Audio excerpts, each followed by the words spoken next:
Olá, eu sou o Miguel Cavalcante e esse é o videocast Negócio de Expressão, onde a gente convida pessoas que a gente gosta, que a gente admira, que a gente respeita para falar sobre negócio, sobre empreendedorismo, sobre marketing, em especial de negócios com propósito. E hoje tenho um prazer de receber aqui Cris Correia, que é autora dos livros Sonho Grande, autora do livro Abílio e autora do livro Vicente Falcone, que está aqui. Tem esse aqui, inclusive, autografado. Fui na noite de autógrafo. No dia que ela lançou o terceiro livro, foi o mesmo dia que o Warren Buffett recomendou como um dos 3 livros que ele recomendava as pessoas lerem, o Sonho Grande. Cris, bom ter você aqui. Obrigado por aceitar o convite. Um prazer, Miguel. Tenho certeza que o papo vai ser ótimo. Vai ser ótimo, com certeza. Bom, a primeira coisa que eu queria conversar com você é sobre mudança de carreira. Porque você construiu uma carreira muito bem sucedida como jornalista, sendo editora-chefe da Exame, e depois mudou para um negócio que deve ser bem parecido, ao mesmo tempo bem diferente. Né? Então, assim, o que você aprendeu nesse processo de mudar de carreira? Assim? Essa foi uma mudança que demorou para ser feita, porque era difícil, a gente tem medo de mudar. Você queria muito antes de ter mudado. Exatamente. Então, assim, eu trabalhei na Exame 12 anos, né? Então, eu comecei como subeditora e cheguei a editora executiva, fazendo aquela coisa tradicional, né? E lá pelo 10º ano eu comecei a ficar incomodada e querendo fazer alguma coisa diferente, que não era redação. E eu tinha a ideia do livro do Sonho Grande, que é a história do Jorge Paulo, do Marcel e do Beto, né? Os donos da Ambev, Lojas Americanas, os caras mais ricos do Brasil. Na época ainda não eram, mas eu tinha essa ideia, mas assim, medo também, entendeu? Que você tá num lugar onde parece que você tá seguro, né? É uma ilusão, porque você não tá seguro em lugar nenhum. Sim. Mas você pensa que você tá, eu tenho um bom salário, eu tenho plano de saúde, eu tenho carro, eu tenho celular, eu tenho previdência, tenho um monte de coisa. E eu já tava com quase 40 anos e pensando assim, vou abrir mão de tudo isso para arriscar num negócio que é escrever livro. E dizem que as pessoas nem leem, né, no Brasil, e as pessoas me falam, ninguém lê livro em geral e livro de negócios menos ainda. E eu pensava, eu acho que as pessoas não leem livro de negócio porque quase não tem, entendeu? Então tinha assim, muita história das empresas americanas. Se você quisesse saber a história da GE, tinha um monte, né? GE, Ford, GM, Toyota e tal. Agora, de empresa brasileira não tinha nada. Então, assim, foi uma decisão muito difícil, assim. Eu fiquei 2 anos, assim, infeliz, sabe? Até tomar a decisão. E aí chegou uma hora que, assim, teve um dia que eu tive uma taquicardia no trabalho. Sério? Sério. E aí, assim, eu falei, cara, eu vou morrer aqui, entendeu? Eu tenho que fazer outra coisa da minha vida. E aí eu entrei na sala da minha chefe e falei, acabou, tô indo embora e tal. E ela falou, como assim? Tipo, que maluca. Eu realmente tava bem maluca. E aí ela me deu primeiro uma licença pra eu pensar na vida. Que legal, hein? Ela foi muito legal. E me deu 2 meses pra pensar na vida. É bom pra ela também, ela queria que você ficasse, né? Sim, claro, mas assim, não é todo mundo... Mas ficasse bem também, né? Sim, não adianta ficar mal, né? E aí, a princípio, eu pensei em fazer as 2 coisas no paralelo, o livro e tocar o trabalho. Porque é difícil você largar aquele negócio que você acha que é seguro e que não é mesmo. Mas depois eu falei assim, não vai dar. E aí, realmente, eu me desliguei total e foi assim. Mas aí as pessoas me falam assim, mas como é que foi? Bom, foi assim, durante 1 ano e meio, enquanto eu tava fazendo o livro, eu nem entrava em shopping, né? Você não compra nada, entendeu? Tipo, você entra num estado de, tipo, sobrevivência, né? Tipo, total. Coisas então, básicas. Você tem, sei lá, claro, eu tinha um colchão, né? Na época eu era casada, então eu achava que, tipo, qualquer coisa tava tudo seguro, que também não tá. Meses depois do livro sair, eu me separei. Então, assim, você nunca tem. A gente fica sempre na ideia ilusão, de ter né? Tipo, tá tudo... uma rede de segurança. Não tem. A rede de segurança é só você, entendeu? E então, assim, foi isso. Se segura a onda um pouco. Eu não tinha muita preocupação de quanto ia vender, nem nada. Eu tava só a fim de contar aquela história. Era uma coisa assim, eu tenho que contar essa história de qualquer maneira. Eu lembro que até resolver isso, eu fazia terapia na época. Fala. E tem uma série de coisas interessantes, porque era uma história que as pessoas queriam ouvir, mas os personagens da história não eram dos que mais gostavam de ser contados, né? Eles eram... era difícil fazer matéria com eles, quem dirá um livro. Exatamente, então eles não queriam participar. Teve essa história de eu ficar 4 anos tentando convencê-los a participar. E eles dizendo que não, e até que eu resolvi fazer sem a sem participação. eles quererem. E aí que eu ia contar, nessa época que eu estava decidindo, eu fazia terapia, e a minha terapeuta falava assim, mas Cristiane, existem outros empresários no Brasil. Eles não querem falar, mas existem outros. Muito bom, mas eu tava assim, obcecada. Obcecada. Sabe, aquela obsessão de empreendedor, que eu nem achava que eu era empreendedora, mas aquela coisa de você querer, não importa sei lá na frente você acha que vai dar certo, você tem que fazer aquele negócio. Você usou a palavra muito certa, sabia? Da obsessão? Obsessão. Isso eu aprendi esse ano passado, eu achei muito interessante, o cara falando assim, precisa mais do que paixão. E quando você fala, eu sou apaixonado por tal coisa, todo mundo acha lindo, né? Mas você não é suficiente, paixão. Precisa de obsessão. E obsessão já não acham lindo, né? Não. Quando você fala, eu sou obcecado por carne, eu sou obcecado por educação, eu sou obcecado por... Todo mundo já olha assim, esse cara é meio louco. Tipo, já... Mas é isso que faz virar, né? Então você tem que... Isso que você quer fazer, tem quanto de obsessão tem? Ou tem só tipo uma paixão, uma coisa legal e tal, né? Eu concordo com essa pessoa que falou isso, porque assim, eu acho que você tem que ser realmente obcecado, entendeu? Paixão, é que nem que nem paixão romântica, ela passa e tal. Agora, se você tá obcecado, você vai fazer até o final, assim. Era um negócio que eu tinha na cabeça, tipo... Eu me lembro de falar para eles, quando eu avisei que, olha, vocês não querem que eu faça o livro, mas eu vou fazer da mesma forma, porque é o meu sonho grande, vocês falam tanto de sonho grande, esse é o meu sonho grande, e algum dia alguém vai contar essa história. Sim. Porque vocês estão ficando muito grandes. E se não for eu escrevendo assim, se não for eu vou cortar os pulsos. Era nesse nível, entendeu? Eu tava assim, realmente, olha, eu quero contar de qualquer maneira. Então foi assim, essa mudança foi desse jeito. Alguns cuidados que eu tomei para não ir totalmente na maluquice. Eu já tinha um contrato assinado como editora quando eu comecei a escrever. Era um contrato que assim, sabe, não tinha nada de muito adiantamento milionário, nada disso. Muito, muito simples. Sim. Mas pelo menos eu tinha certeza que o livro, alguém estaria interessado em publicá-lo, né? Sim. Então esse cuidado eu já tive. E tomei um cuidado assim na hora de executar as coisas. Tipo, eu fui conversar com quem já fez, né? Então, de quem já tinha escrito o livro. De quem já tinha escrito o livro. Então, assim, uma pessoa que eu fui conversar foi o Laurentino Gomes, que havia feito essa transição.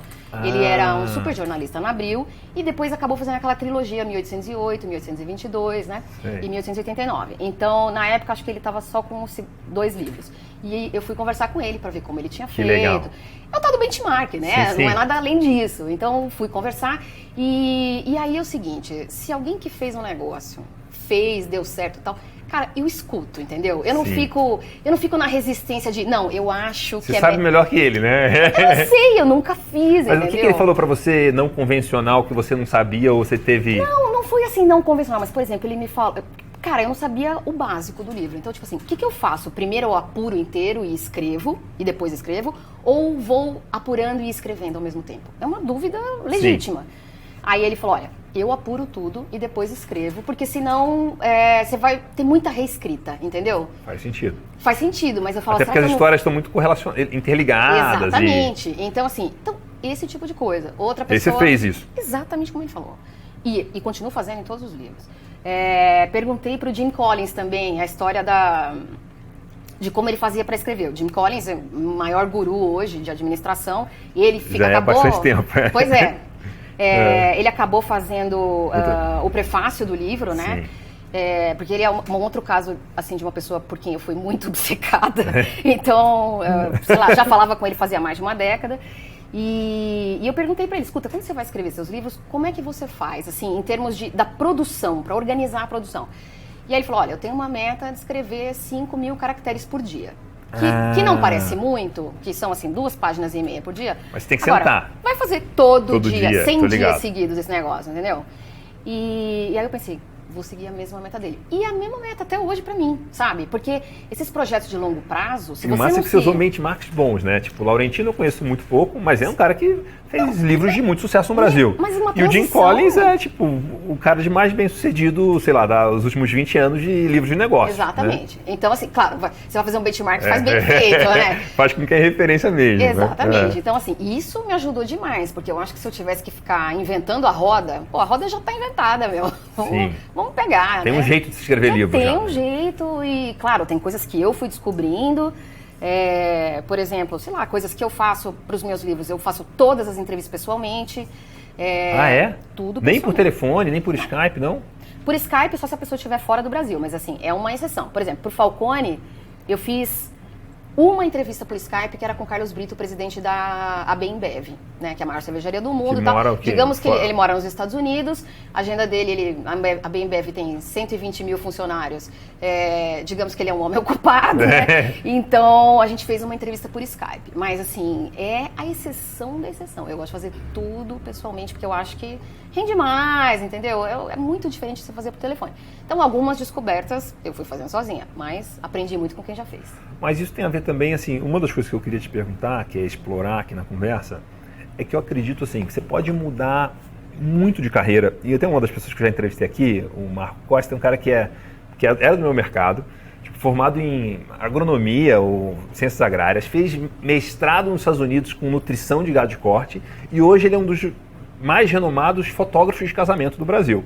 Nossa, esse sim fez uma... Esse foi uma grande mudança. Mas aí eu perguntei para ele, e a pergunta que eu quero fazer para você é: quais ativos você trouxe da profissão anterior que você trouxe para essa nova e que funcionaram? Porque muitas vezes você constrói uma série de reputação, credibilidade, relacionamento, contatos, que são tijolinhos que estão construindo uma casa que você pode desmontar e construir uma casa muito diferente, mas você não está começando do zero. Sim. Né? Sim. Então eu imagino que tem, no seu caso, mais facilmente aplicáveis os ativos, mas imagino que você tenha muitos ativos que você trouxe da sua carreira como jornalista de revista e tal, escrevendo coisas mais, tipo, tem que estar pronto hoje, né?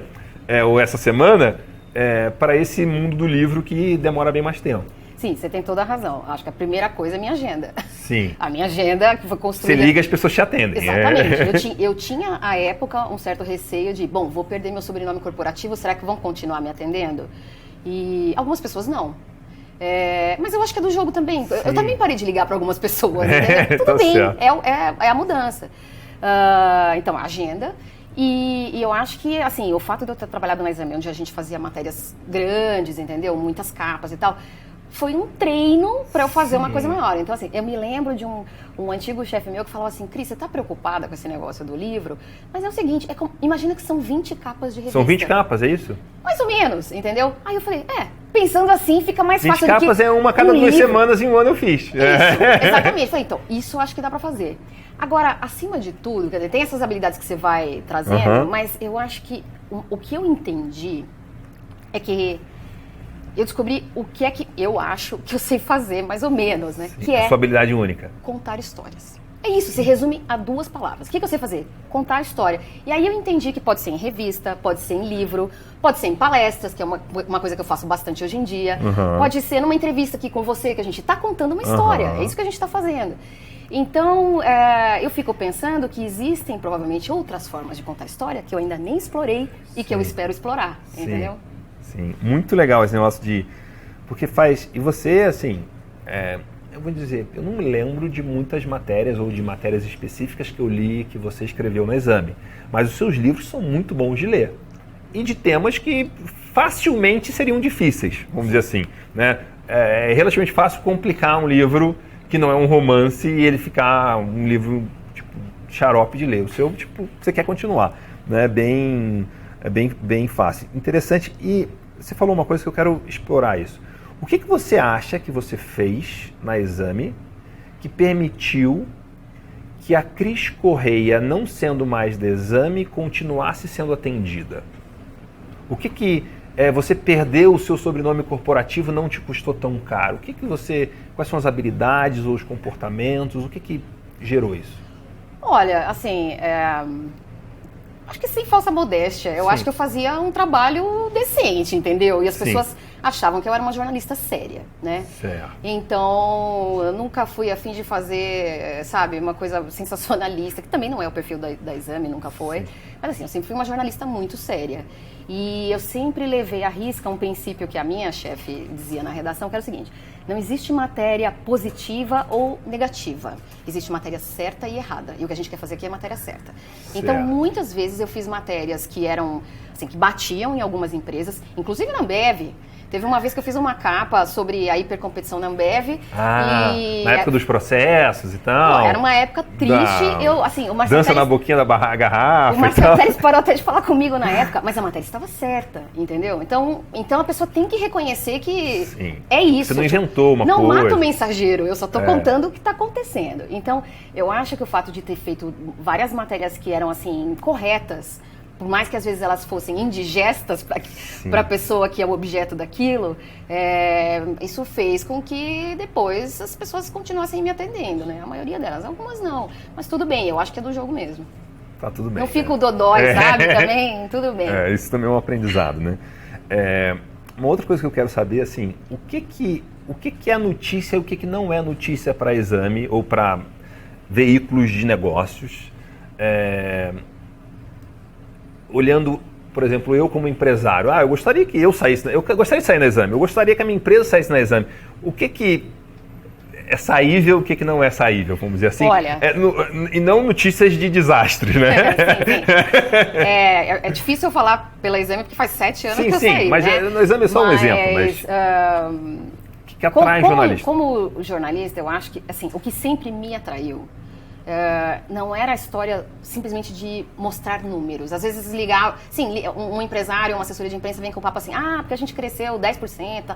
Eu quero saber o que tem por trás disso, entendeu? Certo, história. A história que importa, não é aquele número frio, né? Então, por exemplo, o ano passado eu fiz uma série de entrevistas com empreendedores para Veja, um vídeo na Veja. Eu lembro. E as pessoas que eu convidei são pessoas que eu acho que, além de números, têm uma história legal pra contar. Então eu me lembro que na época um monte de gente falava, mas tem fulano, tem ciclano. Eu falava assim, tá, mas eu não acho que tem uma história legal. E eu não sei nem te explicar objetivamente, assim, mas eu acho que tem que ter algo mais, tem que ter alguma coisinha que só aquela pessoa fez, tem que ter alguma coisa que quem lê vai entender que, puxa, isso aqui é um aprendizado pra mim, entendeu?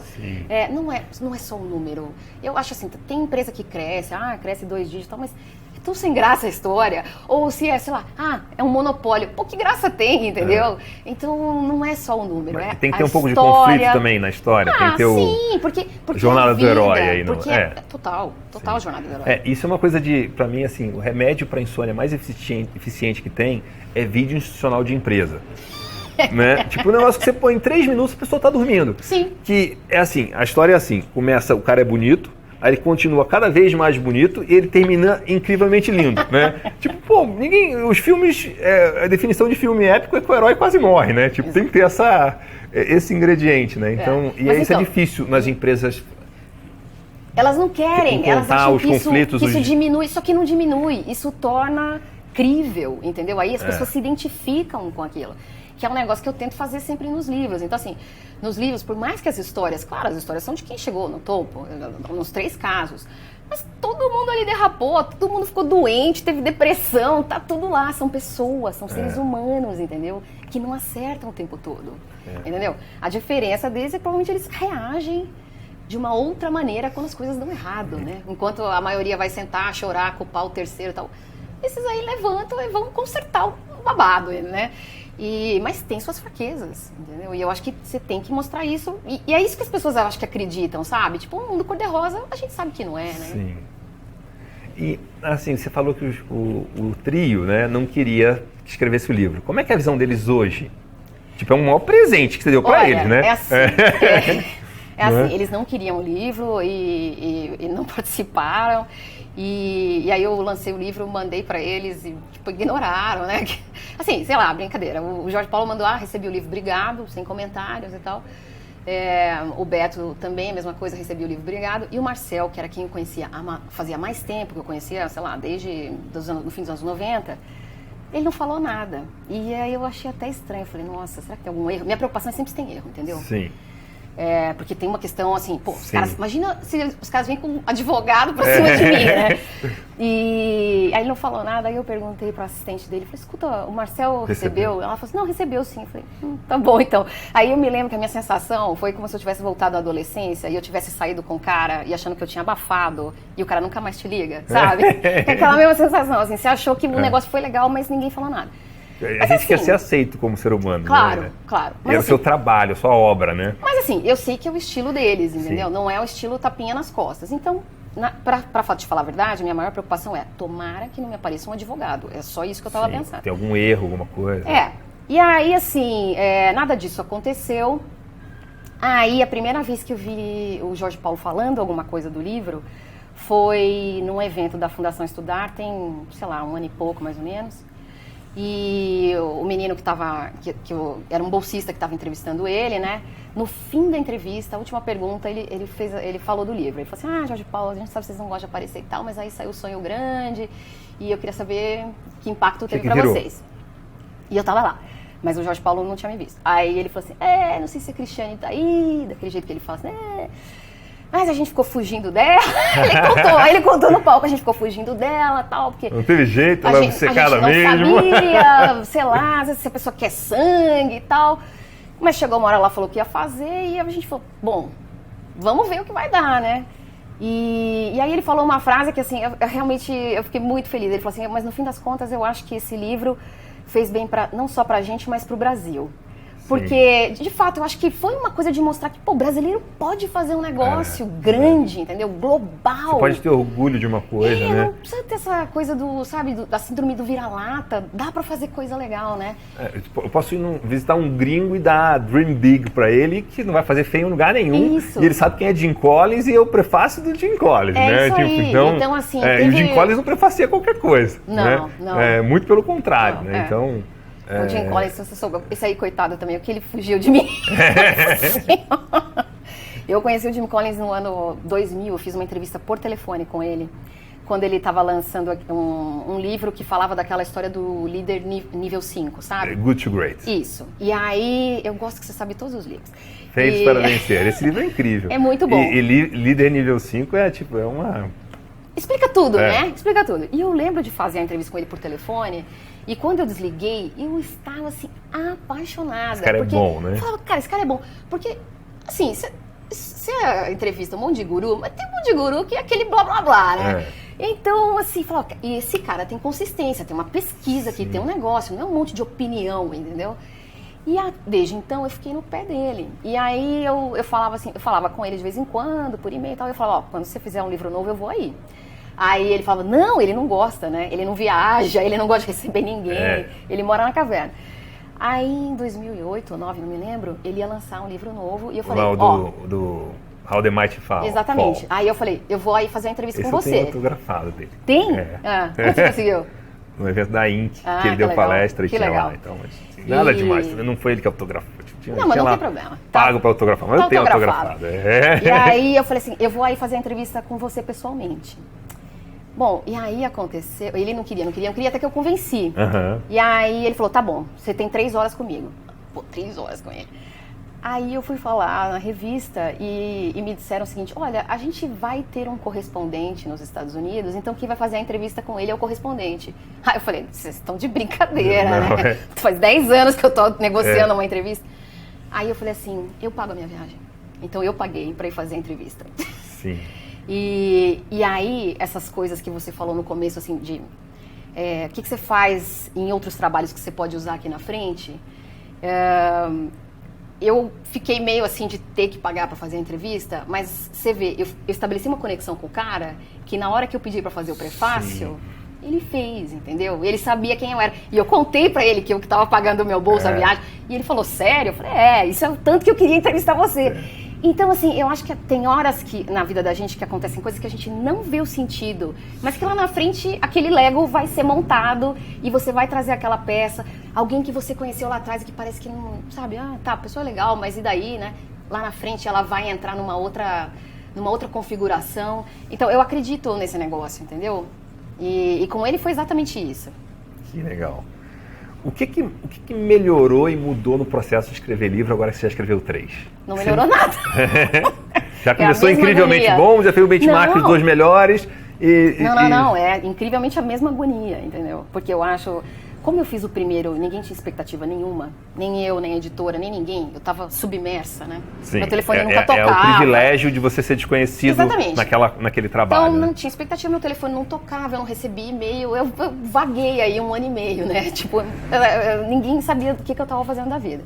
Aí acontece o que aconteceu com o Sonho Grande, né? Que pô, foi aquele estouro, primeira semana já primeiro lugar na lista de mais vendidos, ficou mais de 120 semanas na lista de mais vendidos, já saiu em vários países e tal.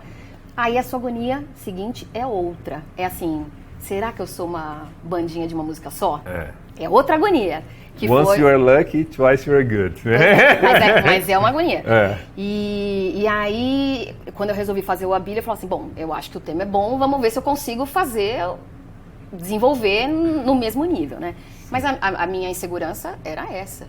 E eu me lembro de encontrar... É que o Abílio é o contrário deles, né? O cara tem blog, fala e tal. Tipo, mas ele é um cara que incrivelmente usa bem o marketing de conteúdo antes de marketing de conteúdo ter nome de marketing de conteúdo. Talvez quem usasse antes dele é o Monteiro Lobato, né? Que diz que o Monteiro Lobato escrevia artigos do Estadão para promover os livros dele. Né? E tipo, há muito tempo atrás. Mas tipo, o Abílio...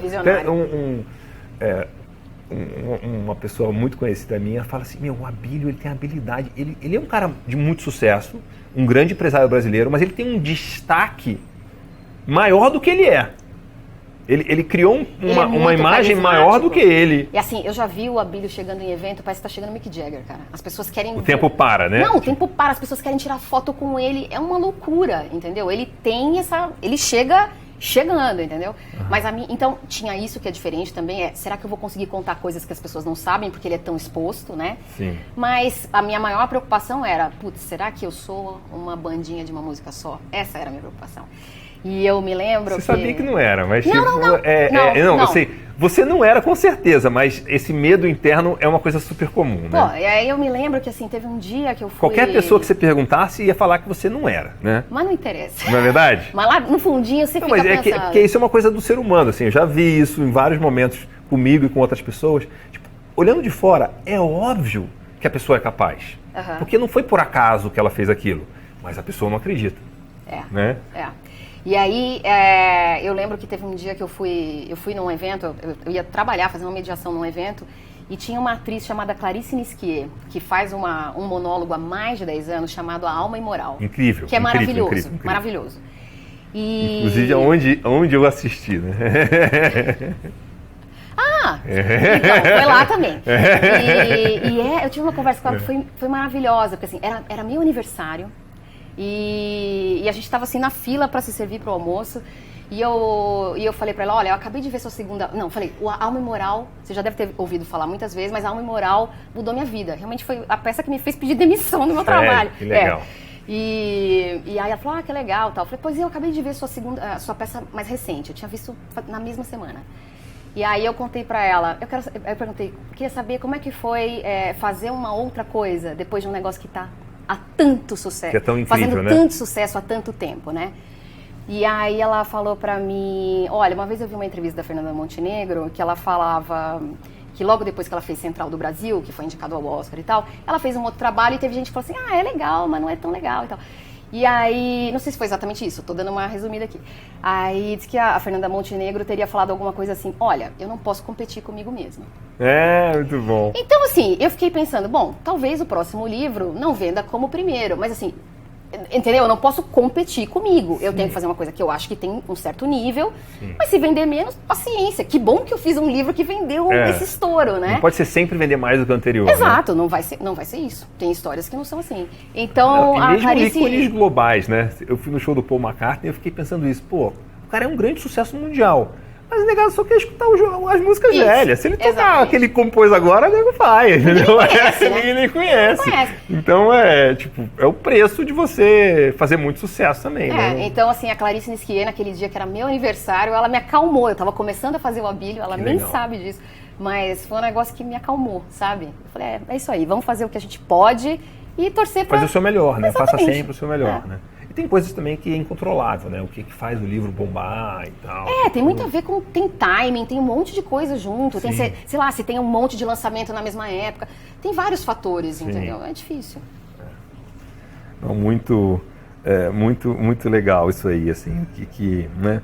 E eu queria te perguntar também sobre, assim, você pode falar dos livros, mas também das matérias, né? Das suas principais matérias, até olhando também os livros, os livros que mais bombaram e as matérias que mais bombaram, ou os livros que menos bombaram, o que você aprende disso?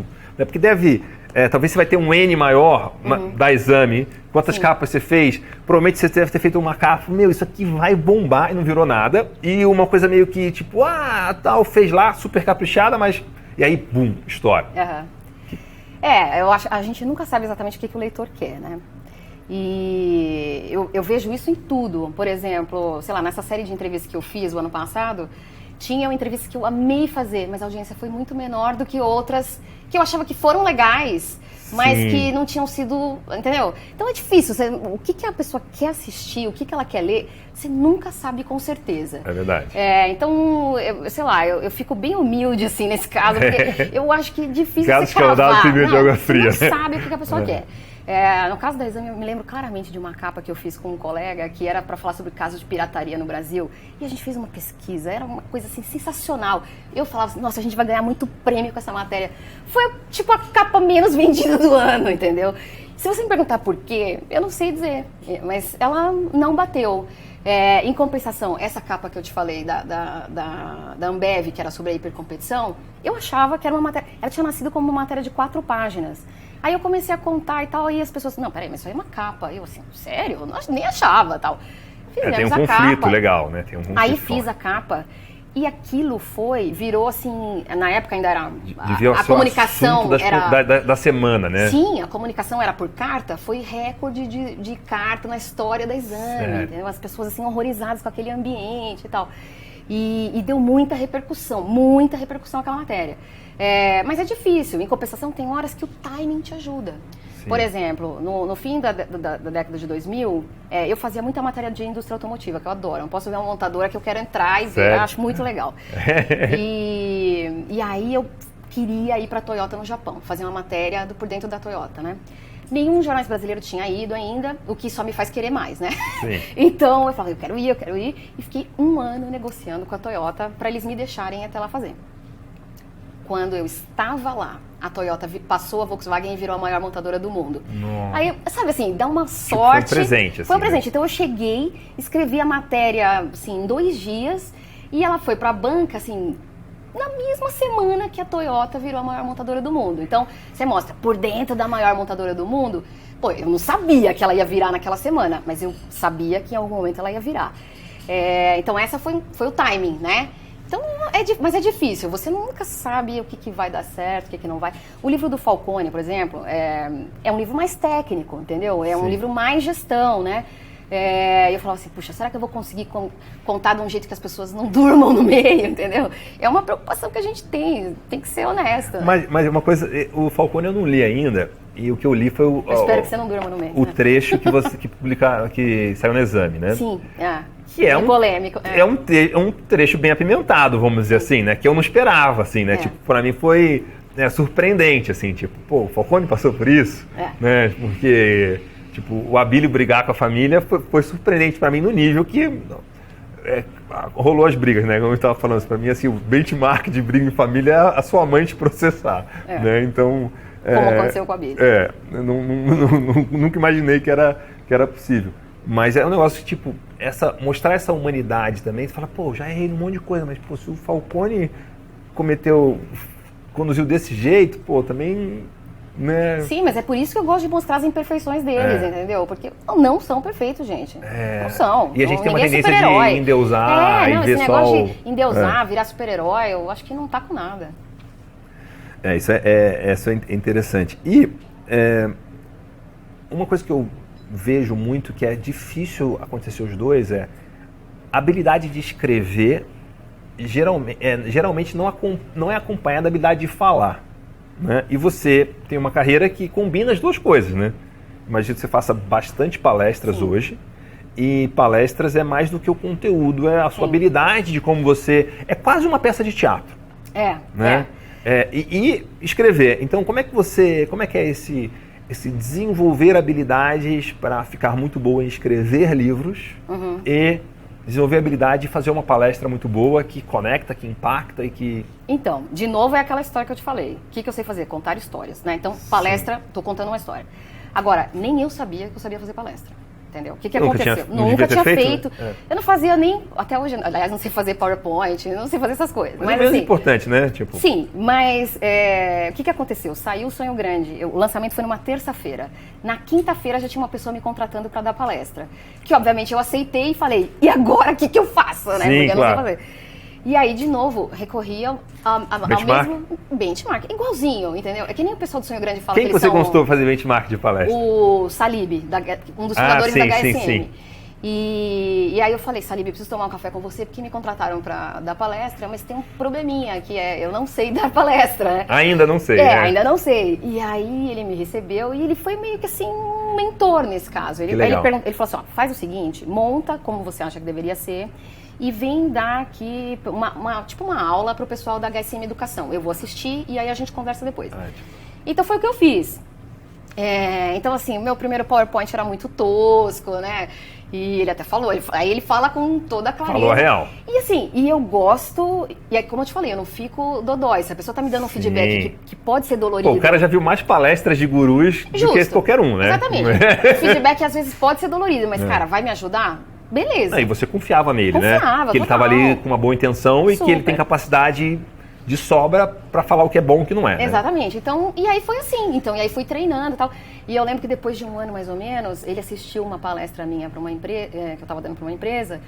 E aí no final ele falou assim, pô, mas tá ótimo, melhorou muito. Eu falei, cara, eu tô fazendo há um ano, se não tivesse melhorado, né? E, então assim, hoje em dia é um negócio que eu gosto de fazer, mas também não sabia. Agora, nem tudo que a gente tenta fazer, que é contar história, dá certo. Eu esse ano coloquei na cabeça que eu podia tentar fazer uma coisa de ficção, né?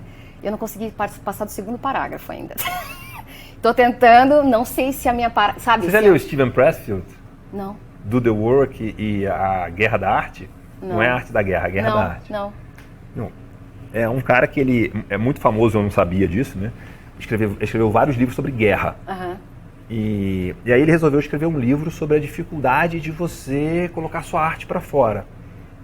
E aí por isso chama a Guerra da Arte, porque você tem que lutar uma guerra interna contra o seu dragão da resistência para você fazer essa arte. Né? Vou ler então. E aí uma das coisas que ele conta, acho que no Do The Work, que foi um livro que o Seth Godin publicou, ele fala assim, quando eu estava escrevendo a Guerra da Arte, a minha resistência falava, quem é você para escrever um livro com manual, não sei das quantas? Você faz uma ficção e tal, porque já era o automático, já era, né?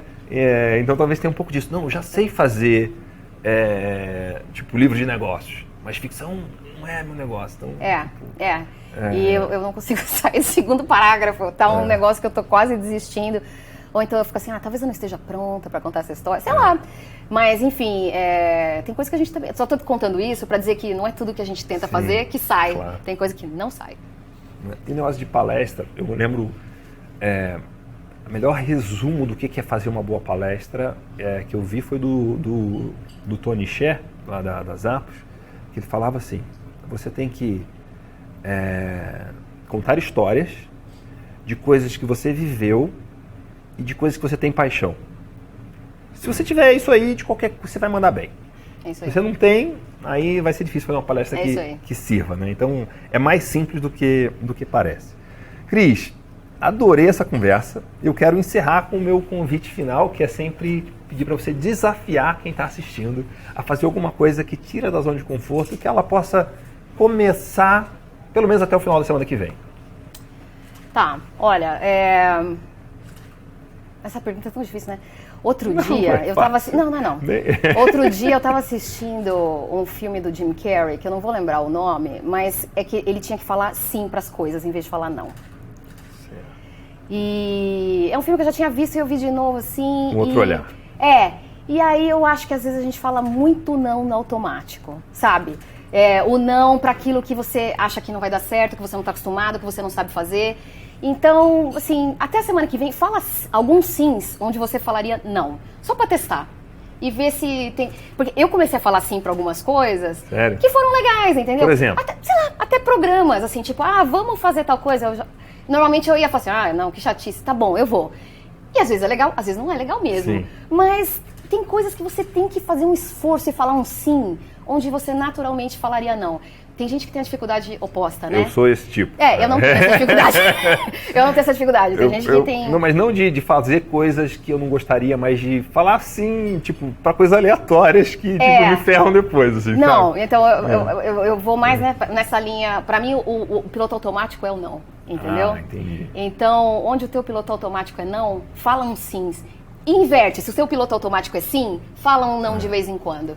Porque eu acho que vai fazer diferença. Que legal. Muito obrigado. Tá. Obrigada, adorei. Ótimo ter você aqui, poder saber um pouco mais dessa experiência, desse trabalho. Recomendo fortemente que você leia os livros da Cris, que são incríveis aí de como você realmente é muito boa em contar histórias. Obrigada. E eu já te falei isso, vou falar aqui publicamente, que eu imagino que hoje você tá no wishlist de pessoas de sucesso, a métrica é ser biografado pela Cris Correia. Tem muita gente que me procura para isso. Muito legal, parabéns. Obrigada, Miguel, adorei.